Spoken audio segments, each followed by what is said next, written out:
Hello and happy day. Welcome. We are looking at A Course in Miracles today. What is peace? What is the peace of God? I'm going to read here to you. It calls to mind nothing that went before. It brings with it no past associations. So if we pause there, that's full presence, releasing everything that happened yesterday, releasing what happened 10 years ago, releasing what happened when we were 5, 6, 7. It brings to our current mind, our current state of mind, our consciousness, the thoughts and memories we choose to engage with. It brings to mind nothing that went before. That is telling us that what happened in the past does not hold power over our current moment now. What happened in the past does not define now. It doesn't define today. It doesn't limit us today. So no matter what we have been through, specifically referring to pain and suffering, it is not a limitation on today. And anything that happened that was not loving and inciting peace and well-being inside of us in the past, that pain doesn't have to be brought into today. There's always wisdom. There's always healing within any painful situation. They are intertwined. Just like Abraham Hicks says, the problem arises simultaneously with the solution. The pain itself holds within it the seed of enlightenment, the seed of healing. We don't have to learn through pain. Quite often we do, especially at the beginning of our journey. So the pain from the past does not have to be brought into today. The burdens that we thought we had don't have to be carried into today. The limitations we thought we had don't have to be carried into today. Nothing, in fact, need be carried into this current moment, this breath. We can purify our mind just by breathing in a mindful breath, aware of the air moving into our body, the expansion of the lungs and the belly, and the release. We can become fully present, trusting in this moment, safe in this moment, reconnecting with our command and our power and our everlasting love in this moment. So a mind that is at peace brings nothing. It calls to mind nothing that went before. It's open, it's quiet, it's purified, it's fully present, and in that full presence is potential. Are the seeds of anything we want to manifest, anything at all. Because we've laid down all that does not serve, all that is no longer relevant, come fully into the power of this moment, aligned with universal intelligence, which is only here in this present moment. Now anything and everything is possible. And herein lies peace. Herein lies our well-being. It says it brings with it no past associations. So our mind often works off of associations. We associate with our parents. We define ourselves by how our parents treated us, either good or bad. We associate our identity with the way society defined us as a woman, as a man, as a CEO, as a male worker, at like so many labels, political labels, religious labels. We associate, or we experience something in the past and associate our current state with what happened in the past. But it says here, a mind at peace brings with it no associations from the past. One example that really served to help me, and maybe it will help, is the perception as we evolve and gain in wisdom of specific events changes. For example, as a 5-year-old, what we experience with the adults in our lives is starkly different from the way we would experience the exact same situation as an adult. So it would serve us well to comb through beliefs and perceptions that we hold, that maybe we've been holding on to since we were 5, 6, 10, 12, even 15. A teenager's point of view of self and the world is very, very different from an adult's point of view. Teenagers question themselves, they're lost, there's angst, they're learning what love is and it's painful, horribly insecure, or there's so many things going on. It's a whole chaotic bowl of soup for a teenager. So the way you saw yourself as a teenager, the way you saw the world as a teenager, is starkly different. So it would serve us to comb through those memories and the way we defined ourselves, the way we define the world based on those experiences. Would we still see it the same today? It's just a useful question to ask. The way the 5-year-old saw it, maybe by accident, the 5-year-old knocked over a vase and mom screamed and locked you in a room, or for a 5-year-old, that's terrifying. Mom is screaming, I just got locked in a room, I don't know how long I'm gonna be here. Maybe the 5-year-old determined that day that, well, I'm worthless and I should be as quiet as possible and never upset mom again so that I can be safe and loved. Now, is that true? Absolutely not. But it would serve us well to look from the adult's point of view. Oh, I just knocked over a vase. Everybody does that. Like, there's nothing wrong with that. It was a mistake. It doesn't define me. I'm actually very lovable. I don't have to be quiet at all. In fact, it's okay to knock things over. I mean, it's the way life goes sometimes. I'm actually a really great person and I have a lot to offer. So, a very basic example, but we can use that idea to comb through and understand maybe there's a different way to see this. The exact same experience, and that shows us the freedom we have to shift our perception. And when we shift our perception, we shift our experience. Because that 5-year-old's experience is a bit traumatic. The adult's experience of that same memory with a shifted perception might be a soft smile, compassion for the 5-year-old, deep understanding for the mom who's working 7 days a week, doesn't have a day off, is overwhelmed with finances, and her mom is in the hospital. So, the adult has deep compassion for the child, compassion for the mother, understanding, a deeper understanding. So this is good to remember and sort of go through and question, is my perception bringing me home to peace? And is there another way to see this? So when it says here that the mind brings nothing that went before, that's one example of it. What went before was the 5-year-old's perception. What went before is the perception of anger. What goes now in the mind is a quiet seeking to understand, a quiet observation, a quiet presence with what is, and a soft smile and a willingness to see things differently. Okay, so it says here, who seeks the conditions cannot fail to find the quiet of peace. So peace can never come where anger is. It cannot come where anger is. Anger denies the existence of peace and it justifies attack. So where we are angry, anger is a defense. Anger arises when we feel threatened because there's some part of us believing that we can be hurt. We can have something taken from us. We can be wounded.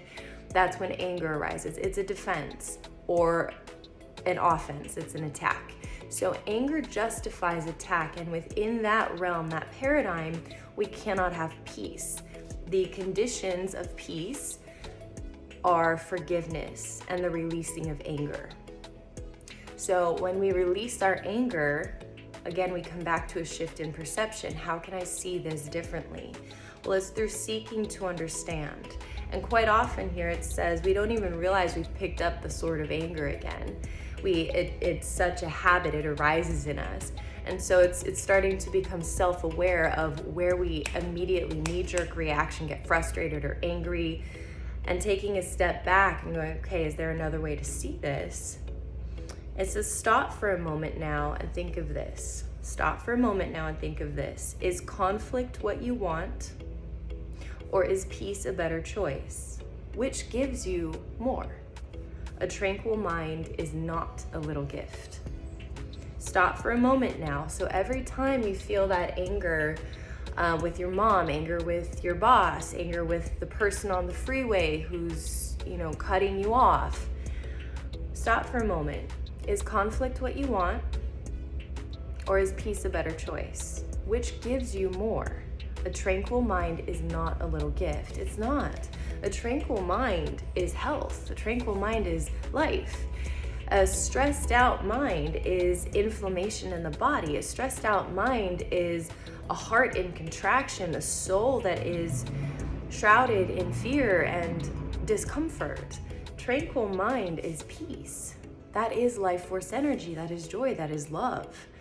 And so it says here, living is joy, love is life, and peace is the condition of these things. So forgiveness is to lay down the sword of anger, is to lay down the ideas of blame, because blame and anger beget attack, guilt, shame, persecutor, victim. It's a whole paradigm that cannot be escaped. It has no escape doors. It just keeps going around and around and around in this labyrinth of you did this to me, I do this to you, constant back and forth. So what forgiveness is to set that down. Not to try to fix everything from that place. You can't solve a problem with the mind that created the problem. So we must set it down. We must step outside. We must lay down associations to the past, arrive fully in the present moment with an open heart and a willing mind, receptive. How can I see this differently? How can I choose again? How can I choose peace instead of this? How can I empower myself? How can I understand this better? We ask questions and we seek to understand, because that which we understand, we can connect with, we can transform, we can change, we can heal. When we understand deeply, we can actually transform and take empowered action. Until we understand, we cannot, because we're busy judging it, we're busy attacking it, we're busy defending against it, and not trying to understand. That is forgiveness. Forgiveness is laying down the sword of anger, the attack, the defense, the guilt, the blame. You did this, you're wrong, I'm judging you, you're not a good person. Laying all that noise down. Coming to the quiet mind and seeking to understand. When we understand is when we can transform. When we understand that anger is a form of defense coming from a place of pain and fear. That's it. Anger is a form of defense coming from a place of anger and of pain and fear. That's it. So anytime somebody is attacking or defending, they're angry, they are coming from a place of pain or fear.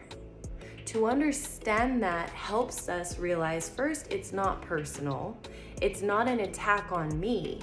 It's a projection of their own pain.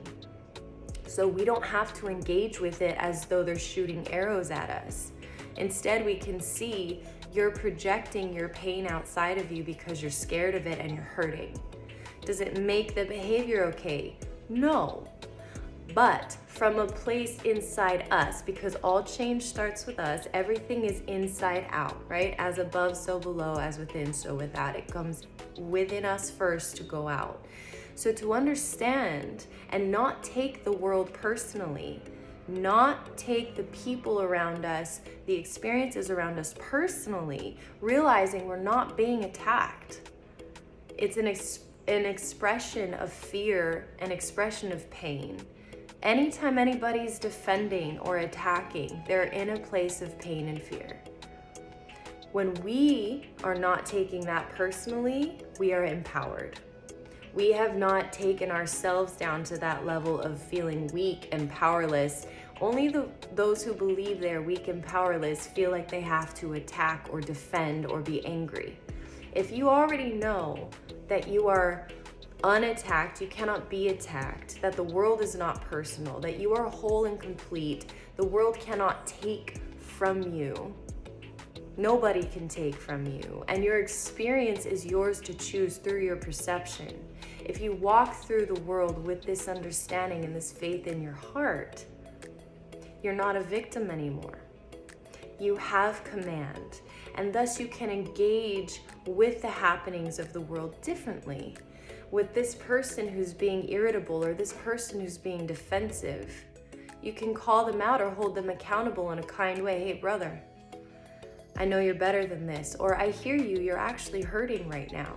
Or somebody who, a client, a customer who comes through. I know I've worked in customer service. I've also worked in patient management. I have friends who work in customer service. Quite often in those realms, humans, other people, tend to take out all their stuff on the customer service agent because the customer service person can't do anything about it. They're trained to smile and nod and yes, ma'am, yes, sir. And so they deal with a lot of people's projections of their frustration, their anger, their hurting, people feeling worthless and like they don't matter in their life. And so they go through dealing with customer service with this haughty arrogance and taking control because they feel like they don't have that in their life. And so if you can see that, first, not take it personally, not let it affect your peace, it's not worth it. And then just kind of smile gently back at them and look at their light instead. You don't have to engage with their anger. We don't have to engage with the fear of another person. We can look through it when we understand it, and we can engage instead with their wholeness and their light. When we understand deeply by forgiving and laying down the sword of anger and defense, we can look through the illusion of another person and engage instead with their love and their light. So if somebody comes to us with anger and aggression, we can go right through that, surpass it, and engage with their wholeness because we know our own. We do the same with ourselves. With our own self-forgiveness, we lay down the anger, the attack, the self-blame, the self-criticism, the victimhood, the guilt, the shame. We lay it down. We come home to ourselves. We look through our own illusions of fear and limitation and not good enough and shame. We look through that to our own whole heart, our own light, our own eternal beingness and love. So what is the peace of God? What is peace? Is a quiet mind that has laid down the sword of anger, that has forgiven self and world by putting down the toys, so to speak, of attack and defense, and coming home to the quiet mind that seeks to understand deeply, that asks for guidance, that is receptive to the possibility of perceiving this in a different way. Thank you for sharing this talk with me today. Have a blessed and beautiful day. So much love.